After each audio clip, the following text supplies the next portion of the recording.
2025 में पोपे का वह काला संस्करण जिसने मेरा बचपन बर्बाद कर दिया था, आखिरकार यहां है। नाविक की पोशाक में जख्मी आदमी वही पोपे है जो पालक खाने के बाद बेहद शक्तिशाली हो गया था। एक परित्यक्त पालक डिब्बाबंदी कारखाने में एक भयानक किंवदंती प्रचलित है। एक अत्यंत शक्तिशाली नाविक है जो अपनी प्रेमिका की प्रतीक्षा कर रहा था। जो भी अंदर घुसेगा उसे बेरहमी से मार दिया जाएगा। इस किंवदंती की पुष्टि करने के लिए निडर कॉलेज के छात्रों का एक समूह पोपे के बारे में एक वृत्त चित्र की शूटिंग के लिए परित्यक्त कारखाने में जा रहा है। जैसे ही वे कारखाने के गेट पर पहुंचते हैं, ज्याओमी को खिड़की के सामने एक आकृति खड़ी दिखाई देती है। जब डर्क फिर से देखता है तो सब कुछ सामान्य हो जाता है। फिर वे कारखाने में प्रवेश करने की तैयारी करते हैं, लेकिन दरवाजा बंद है और वे अंदर नहीं जा सकते। जैसे ही हर कोई अंदर जाने के बारे में चर्चा कर रहा होता, जो मई ऊपर गई और एक नाखून काटने वाली मशीन का उपयोग करके ताले को कुछ बार घुमाया और फिर उसने आसानी से ताला खोल दिया। जल्द ही सभी लोग कारखाने में प्रवेश कर गए। डर्क ने सबसे पहले निगरानी की व्यवस्था की। फिर सभी लोग उपयुक्त शूटिंग स्थल ढूंढने चले गए और केली को निगरानी की रखवाली के लिए अकेला छोड़ दिया। डर्क और ज्याओ मई डेटा रूम में आए। उन्होंने यह पता लगाने का निर्णय लिया कि कारखाना क्यों बंद हुआ। जल्द ही ज्याओ मई को एक पेपर क्लिप मिला और उसने कुछ ही बार में कैबिनेट को खोल दिया।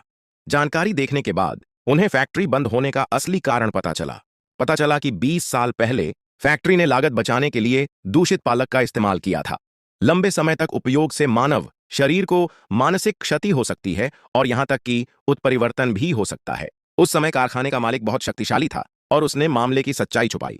जनता को यह बताया गया कि खराब प्रबंधन के कारण कारखाना बंद कर दिया गया है। इसी समय दा जुआंग और लिसा भी अंदर चले आए। फिर उन्होंने पाइप से धुआं सूंघा। धुएं की गंध का पीछा करते हुए वे एक गोदाम में आ गए। यहां कुछ भी नहीं था। केवल दीवार पर शब्दों की कुछ पंक्तियां थीं। उसी समय केली मॉनिटरिंग रूम में अपने मोबाइल फोन से खेल रही थी। जैसे ही वह पानी डालने के लिए खड़ी हुई, पोपे ने दरवाजा खोला और अंदर चला गया। केली ने पलट कर देखा कि पोपे उसके सामने था। वह इतनी डर गई कि वह तुरंत बाहर भाग गई। वह एक फोन कॉल करना चाहती थी, लेकिन पाया कि कोई सिग्नल नहीं था। बस जब उसे नहीं पता था कि क्या करना है, वह पलट गई और अचानक अपने प्रेमी से टकरा गई। यह पता चला कि उसका प्रेमी करली फोन पर केली से संपर्क नहीं कर सकता था। चिंतित वह उसे खोजने के लिए अपने छोटे भाई को ले आई। इस समय पोपे उनके पीछे दिखाई दिया। यह समुद्री डाकू था। हाँ, देखते हैं कि भूत सीटी बजा सकता है या नहीं। फिर उसने चाकू से उस पर वार किया। पोपे ने चकमा नहीं दिया। उसने बस उसकी छाती पर नजर डाली और फिर दूसरे का सिर पकड़ लिया। जाओ। हेई ने अपनी बंदूक उठाई और पोपे पर तान दी, लेकिन उसकी कलाई टूट गई। करली उससे लड़ने के लिए तैयार हो गया। जब उसने पोपे की बांह देखी जो उसके पैर से मोटी थी, तो उसने तुरंत उसे नीचे कर दिया, अपनी प्रेमिका को छोड़ दिया और मुड़कर बाहर भाग गया। पोपे द्वारा उसकी छाती से खंजर निकालने के बाद उसने केली को छोड़ दिया और उसका पीछा किया। उसी समय डर्क और उसके दोस्तों ने शोर सुना और जल्दी से वापस आए, लेकिन पाया कि केली निगरानी कक्ष में नहीं थी। इसलिए वे उसे बचकर भागा हुआ ब्लैकी जल्दी से कार में बैठ गया। उसने कार स्टार्ट की और गियर में शिफ्ट किया। उसने एक्सेलरेटर को नीचे की ओर दबाया और निकलने ही वाला था, लेकिन परिणाम ओ शिटाह, ब्लैकी ने टक्कर देखी और भाग गया। यह देखकर कि पोपे पकड़ने ही वाला था, ब्लैकी ने घबराहट में एक कील पर पैर रख दिया। उसने तीव्र दर्द सहन किया। कील को बाहर निकालने के बाद वह दौड़ता रहा और भागकर गोदी तक गया, जबकि पोपे नाव के बाल को घसीटता रहा और उसे ढूंढने के लिए खून के निशान का पीछा करता रहा। एसर दूर कर लिए कोने में बंदूक के साथ घात लगाए बैठा था। शोर सुनने के बाद वह दौड़कर बाहर आया और गोली चला दी, लेकिन वह उसकी प्रेमिका केली को लगी। करली जांच करने के लिए आगे बढ़ा और माफी मांगता रहा। इसी समय पोपे सीढ़ियों से ऊपर आया। महत्वपूर्ण क्षण पर करली की बंदूक जाम हो गई। कोई विकल्प नहीं था। करली अपनी प्रेमिका को फिर से त्याग सकता था। दूसरी ओर दाजुआंग और लिसा ने केली की चीखें सुनी। वे इस लानत वाली जगह को जल्दी से छोड़ना चाहते थे। अप्रत्याशित रूप से यहां से बाहर निकलने का रास्ता बंद था। दाजुआंग ने पहले छत पर जाने का सुझाव दिया। शायद वहां मोबाइल फोन का सिग्नल था, इसीलिए दोनों सीढ़ियां चढ़ गए। पता चला कि छत की ओर जाने वाला रास्ता विपरीत दिशा में था। दाजुआंग ने विपरीत दिशा में पलटने की कोशिश की। जब वह विपरीत रेलिंग को पकड़ने ही वाला था, सौभाग्य से नीचे एक चटाई थी। दाजुआंग ठीक था, लेकिन उसका एक पैर मछली पकड़ने के जाल में उलझ गया था। वह यह नहीं जानता था कि मछली पकड़ने के जाल पर कई नुकीले स्टील के बार थे। इसी समय लिसा भी नीचे दौड़ी। दोनों यहां से जल्दी नहीं जाना चाहते थे, लेकिन स्पष्ट तरीके से खेले। परिणाम स्वरूप दाजुआंग के पैर कांपने लगे। लिसा इतनी डर गई कि वह फिर से ऊपर की ओर भागी। इस समय पोपे ने भी पकड़ लिया। हताशा में उसने भी दाजुआंग की नकल की और पलटना चाहा। परिणाम स्वरूप उसी समय डर्क और लिटिल सिस्टर अपना रास्ता खो चुके थे। जब वे यह नहीं जानते थे कि किस ओर जाएं, तो उन्होंने अपने बगल वाले कमरे में रोशनी चमकती देखी। दोनों व्यक्ति सावधानी से अंदर गए और उन्होंने मेज पर इस्तेमाल किए हुए पालक के कई डिब्बे देखे और दीवार पर एक नाविक का ताबीज लटका हुआ देखा।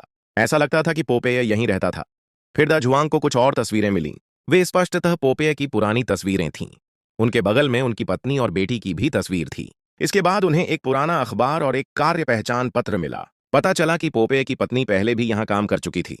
रहस्य का पता चलने के बाद उसने फैक्ट्री को सूचना दी और फिर बिना किसी सुराग के गायब हो गया। और पोपेय पिछले 20 वर्षों से अपनी पत्नी के वापस आने का इंतजार कर रहा है। अचानक उन्हें धुएं की गंध आई। ऐसा लग रहा था कि पोपेय पास ही था। दोनों आदमी जल्दी से पीछे के कमरे में छिप गए। डर्क ने चुपचाप कैमरा उठाया और पोपेय की जिंदगी रिकॉर्ड करना चाहता था। वह खुद को रोक नहीं सका, लेकिन छींकने लगा, जिसने तुरंत पोपेय का ध्यान आकर्षित किया और वह पिछले दरवाजे की ओर चला गया। संयोग से उनके सिर के ऊपर चूहे ने आवाज की, जिसने उन दोनों को बचा लिया। पोपेय ने फिर अपनी टोपी उतारी, पालक का एक डिब्बा खोला जो हरे रंग में चमक रहा था और उसे खा लिया। खाने के बाद पोपेय कमरे से बाहर चला गया। जमीन पर अभी भी हरे रंग में चमक रहे डिब्बे को देखकर डर्क ने इसे अपने कैमरे से रिकॉर्ड किया और मामले को उजागर करने का फैसला किया। दोनों को बाहर निकलने का रास्ता खोजने में ज्यादा समय नहीं लगा, लेकिन जब उन्होंने दरवाजा खोला, पोपेय उनके ठीक सामने था। डर्क ने मेई को भागने के लिए कहा। इसके बजाय वह उसे दूसरा रास्ता ढूंढने के लिए ले गया।